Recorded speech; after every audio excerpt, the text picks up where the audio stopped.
Bonjour à tous, bienvenue sur votre chaîne Médecine Academy. Aujourd'hui, on va faire la physiologie du cervelet. S'il vous plaît, avant de regarder ce cours, je vous conseille de regarder d'abord le cours de l'anatomie du cervelet et le cours de l'histologie du cervelet. Allez, on commence par le plan de ce cours. On va voir premièrement une introduction, 2. Configuration extérieure, 3. Configuration intérieure et constitution, 4. Ablation expérimentale du cervelet, 5. Stimulation expérimentale du cervelet, 6. Systématisation, 7. Physiologie des troubles de tonus, 8. Rôle de cervelet dans le mouvement, 9. Physiopathologie et finalement 10. Une conclusion. On va commencer tout d'abord par l'introduction. Donc, le cervelet est une volumineuse formation médiane située en arrière du tronc cérébral et au-dessus des hémisphères cérébraux, dont il est séparé par la tente de cervelet. Il est relié au reste du névrax par les pédoncules cérébelleux. On a les pédoncules cérébelleux supérieurs, moyens et inférieurs. Bien sûr, ces pédoncules sont pairs, 2 supérieurs, 2 moyens et 2 inférieurs. Le cervelet a une fonction de régulation automatique sur la motricité, sur le tonus musculaire et l'équilibre et la coordination des mouvements. Et cette régulation se fait par l'intermédiaire des structures interposées, le cortex, la formation réticulaire et les motoneurones. Deuxièmement, on va passer maintenant à la configuration extérieure.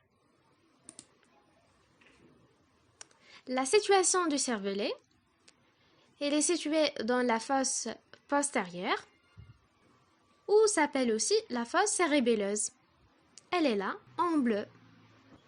Elle est située au-dessus de la ligne horizontale, continuant en arrière l'arcade zygomatique vers la tuberosité occipitale externe. Voilà.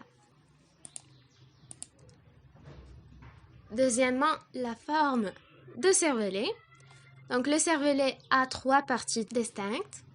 Une médiane, c'est le vermis, il est étroit, et 2 latéraux qui sont les hémisphères cérébelleux, et d'un aspect lamelleux.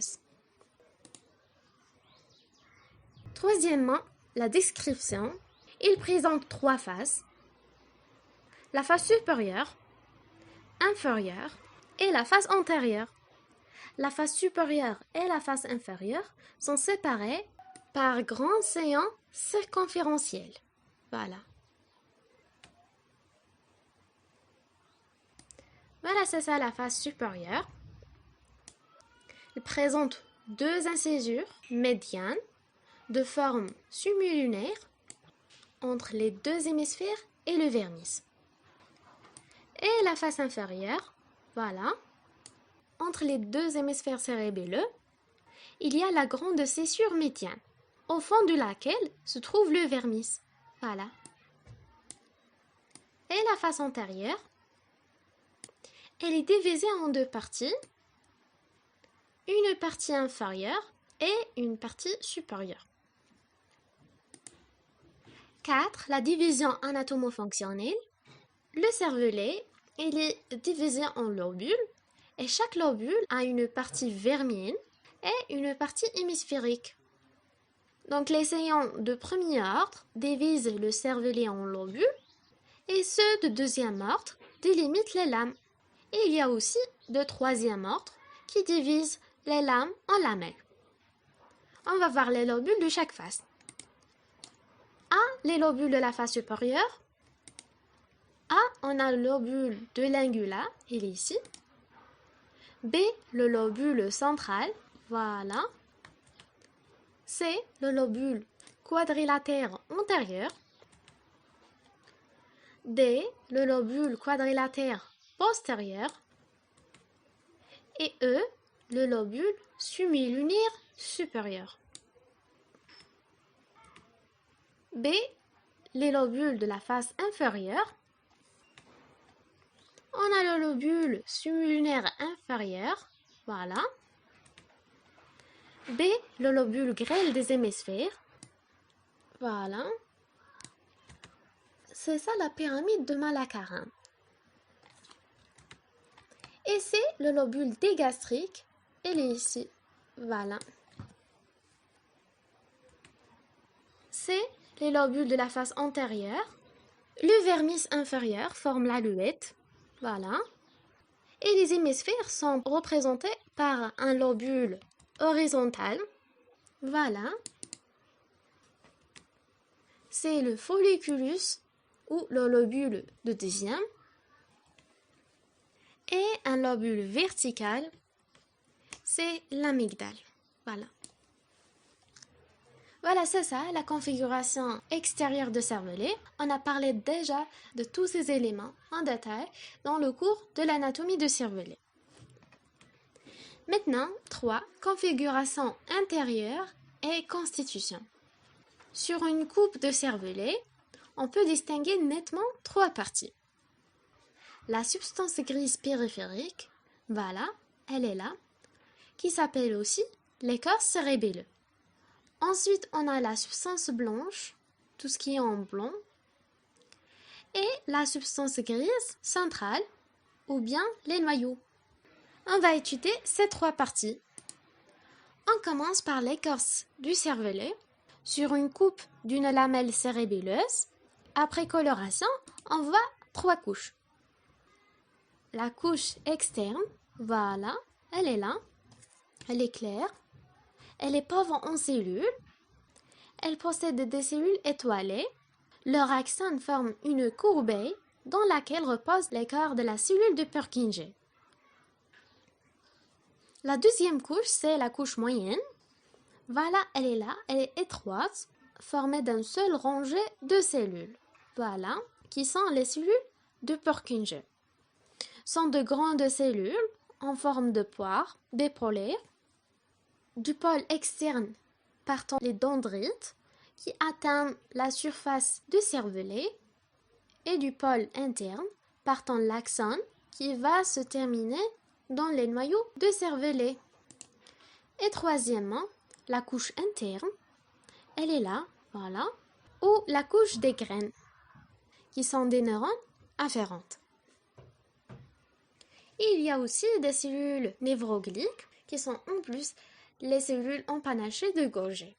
On a parlé déjà de tout ça dans l'histologie de cervelet. Deuxièmement, la substance blanche, exclusivement constituée par des fibres myélinisées.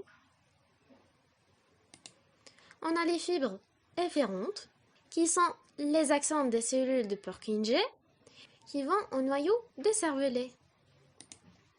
Et les fibres afférentes, venues des régions les plus diverses de névrax par les pédoncules cérébelleux et se terminent dans l'écorce par des arborisations libres, les fibres moussues et les fibres grimpantes. Et troisièmement, les fibres d'association unissent lamelle à lamelle et lobule à lobule. Donc, on a les cellules de Purkinje représentent l'élément fondamental du cortex cérébelleux. Toutes les fibres afférentes lambda aboutissent soit directement par des fibres grimpantes, soit par l'intermédiaire des graines, par les fibres mousse. Toutes les fibres afférentes sont réunies entre elles, notamment par les cellules à corbeille de la couche moléculaire. Troisièmement, les noyaux centraux. Ils sont en nombre de 4, placés de chaque côté de la ligne médiane, à la partie antérieure du cervelet. On a le noyau du toit au niveau de l'archéocérébellum. Voilà. Et le noyau globulus et l'ambulus au niveau de paliocérébellum. Et le noyau dentelé au niveau de néocérébellum. Voilà. 4. L'ablation expérimentale du cervelet. C'est-à-dire on va enlever le cervelet, soit la totalité ou bien une partie, et on va voir qu'est-ce qu'il va se passer. Premièrement, on va voir une ablation totale et 2 ablations partielles. On va commencer par l'ablation totale. Bien sûr, on va faire ces expériences chez les animaux. 1. Chez le chien et le chat, les troubles consécutifs à cette ablation totale de cervelet vont évoluer en 3 périodes. La période initiale, où les troubles sont majeurs, avec hypertonie en extension. Deuxièmement, la période de régression, on a des troubles qui durent plusieurs mois. Et troisièmement, la période des troubles résiduels. À côté des troubles statiques et cinétiques, on note un certain nombre de mouvements forcés. Il s'agit de tremblements à Paris lors de la motilité volontaire et aussi d'oscillations de la tête et du tronc et de mouvements de danse forcés par contraction alternée incorrigible des groupes musculaires agonistes et antagonistes. B. L'ablation totale chez le singe n'entraîne pas d'hypertonie, mais une hypotonie. Comme chez le chien, les troubles évoluent en 3 périodes, mais la régression est plus lente et moins importante. Deuxièmement, les expériences des ablations partielles. 1. Ablation unilatérale, c'est-à-dire on va faire une ablation d'un hémisphère cérébelleux plus la moitié de vermis. Chez le chien, ce type d'ablation va entraîner les troubles suivants. Lors de la période initiale, une hypertonie en extension homolatérale, on assiste également à des mouvements de roulement. Et à la période résiduelle, du côté décérébré, des chutes sont également possibles du côté lésé. Ces troubles sont apparus dans la même moitié du quart parce que l'hémisphère cérébelleux va contrôler la moitié du corps du même côté, au contraire des hémisphères cérébraux. B. L'ablation de lobe folliculo-nodulaire. Dans cette expérience, on va faire une ablation de ce lobe folliculo-nodulaire. Chez le singe, cette lésion n'entraîne que des troubles de type labyrinthique, c'est-à-dire des troubles de l'équilibre. Et la section des pédoncules cérébelleux inférieurs entraîne les mêmes symptômes. C'est destruction de lobe antérieur. Voilà le lobe antérieur. On va faire une destruction de lobe antérieur. Qu'est-ce qu'il va se passer? Chez le chat et le chien, provoque une hypertonie d'extension, des troubles de la démarche, de la statique et de l'équilibre. Mais chez le singe, la même lésion n'entraîne pas d'hypertonie. Dès la destruction des hémisphères cérébelleux,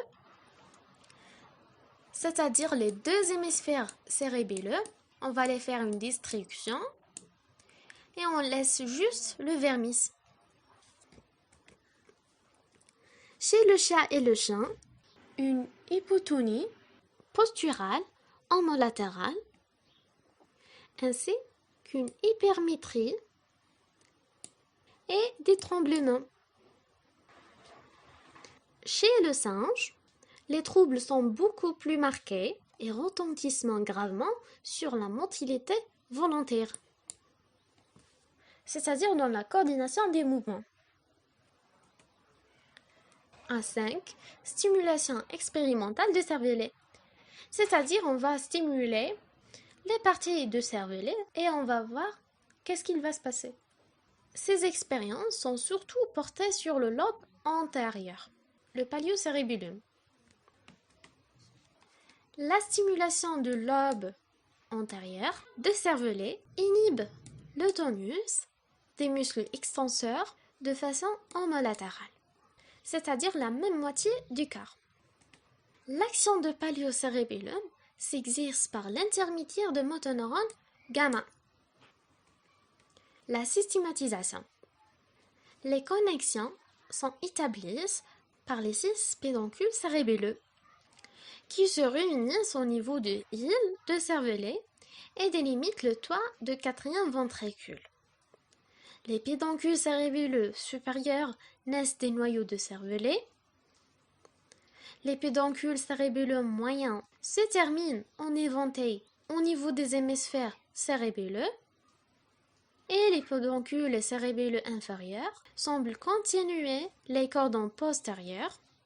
Leur portion bulbaire est appelée le corps restifère. Il existe 3 systèmes avec des fonctions différentes qui sont l'archicérébellum, 2. Le paliocérébellum, 3. Le néocérébellum.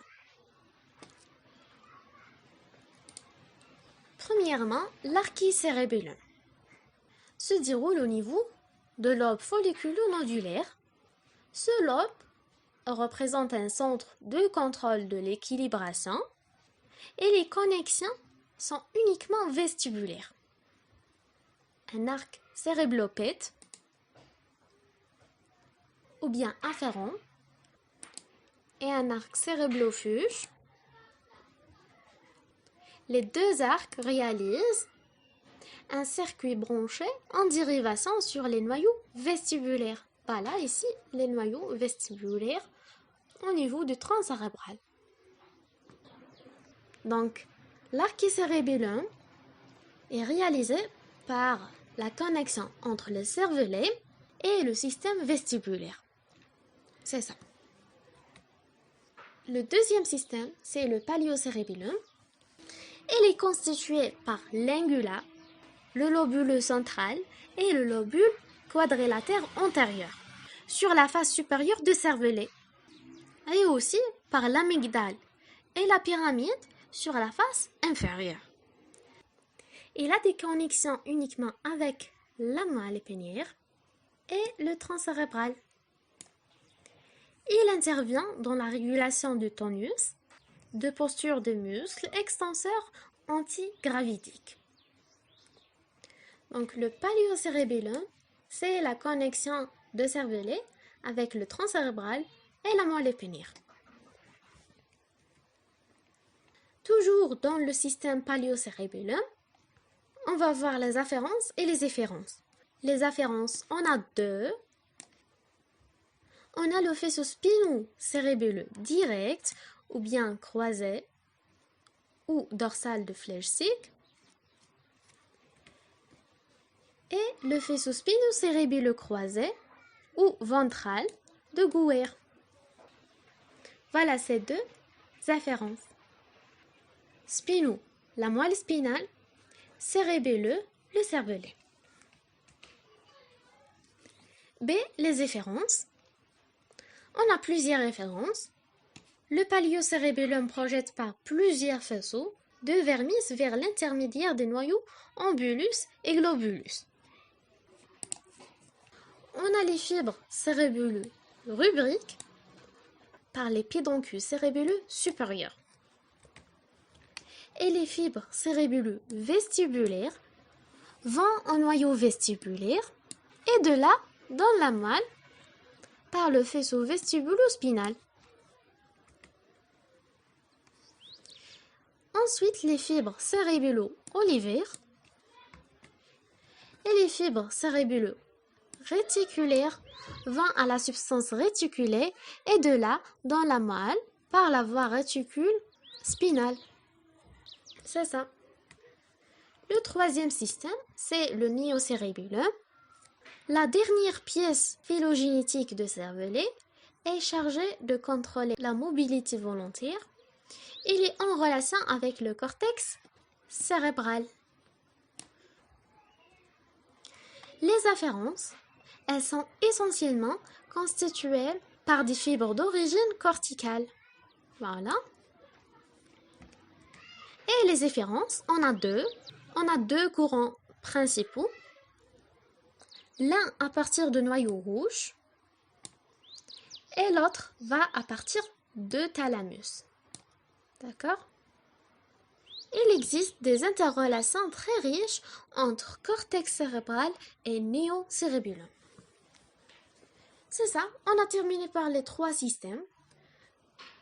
Pour résumer, on a dit que l'archéocérébellum, c'est la connexion de cervelet avec le système vestibulaire. Le paléocérébellum, c'est la connexion de cervelet avec la moelle et le tronc cérébral. Et le néocérébellum, c'est la connexion de cervelet avec le cortex cérébral. C'est la physiologie des troubles de tonus. Un mécanisme médulaire. Après une section des racines postérieures de la moelle, l'hypertonie cérébelleuse persiste alors que l'hypertonie de décérébration disparaît. L'hypertonie cérébelleuse est due à l'hyperactivité de motoneurone alpha, tandis que la rigidité de décérébration est due à une hyperactivité de motoneurone lambda, qui entraîne secondairement une hyperactivité alpha. Il semble que l'ablation de cervelet entraîne de façon générale une hyperactivité de motoneurone alpha et une hypoactivité de motoneurone gamma statique. Deuxièmement, les troubles de tonus. Selon les espèces, les noyaux de cervelet exercent une influence facilitatrice sur les motoneurones spinaux et donc une action positive sur le tonus musculaire. Les cellules de Purkinje de l'écorce cérébelleuse viennent modérer cette tendance hypertonie en exerçant une influence inhibitrice sur les noyaux. Après l'ablation de cervelet, il y a disparition de l'influence facilitatrice des noyaux et hypotonie devrait être la règle. Ceci n'est pas le cas chez la plupart des animaux, car le noyau vestibulaire de Deitis fonctionne partiellement comme un noyau cérébelleux et sa situation topographique fait qu'il est épargné lors de l'ablation de cervelet. 8. Le rôle de cervelet dans les mouvements. Après ablation cérébelleuse, le mouvement volontaire est gravement perturbé dans son initiation, son exécution et son arrêt. Mais le schéma général du mouvement n'est pas altéré. En effet, le cervelet comporte à l'égard du mouvement comme un système de contrôle et parfois comme un système initiateur. On va voir ces deux rôles principaux. Système de contrôle. Il s'agit en fait d'un double contrôle qui s'exerce au départ des mouvements et à son arrivée par ses afférences cortico-ponto-cérébelleuses rapides. Le cervelet est immédiatement informé de l'ordre moteur transmis aux muscles par la voie pyramidale. Presque simultanément, il reçoit par des afférences paléocérébelleuses proprioceptives une information sur le résultat de ce mouvement. La comparaison de ces deux types de données, corticales et proprioceptives, permet au cervelet d'ajuster la commande motrice par la voie de retour cérébello-thalamo-corticale. C'est une efférence de néocérébellum. Et le système initiateur, il semble que le cervelet puisse acquérir des schémas de mouvement volontaires après qu'il conserve en mémoire. On est arrivé à la physiopathologie. On va voir une sémiologie, 2 formes topographiques et 3 étiologies. La sémiologie. Le syndrome cérébelleux se caractérise par l'association de troubles de la statique et de l'équilibre, de troubles de tonus musculaire et des troubles dans l'exécution des mouvements. L'ensemble de ces troubles constitue l'ataxie cérébelleuse.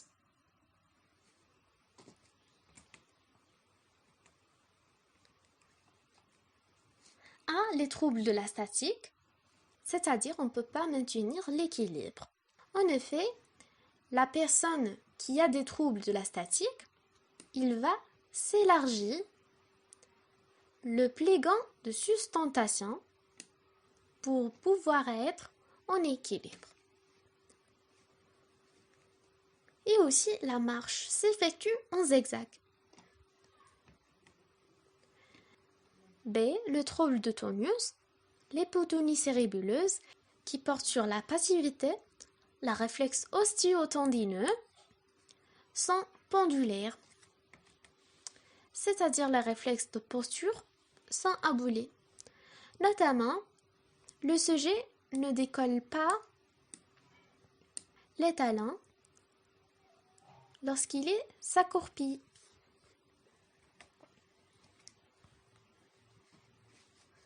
C'est les troubles de l'exécution des mouvements.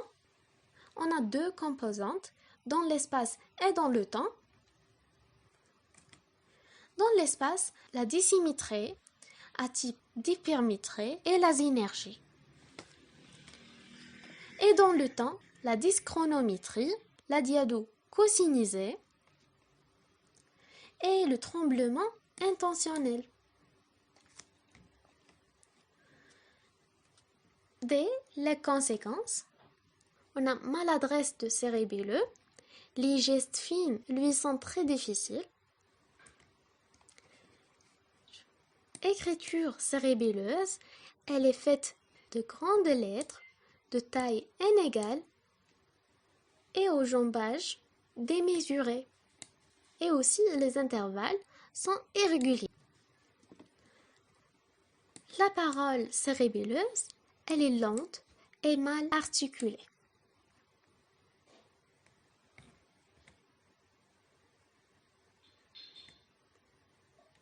Deuxièmement, les formes topographiques. Un syndrome vernien où prédominant les troubles de la statique et de la marche, alors que la coordination motrice est peu perturbée. Un syndrome hémisphérique où l'incoordination est majeure et où la statique est conservée. Mais le syndrome cérébelleux peut aussi être lié à une atteinte des voies cérébelleuses.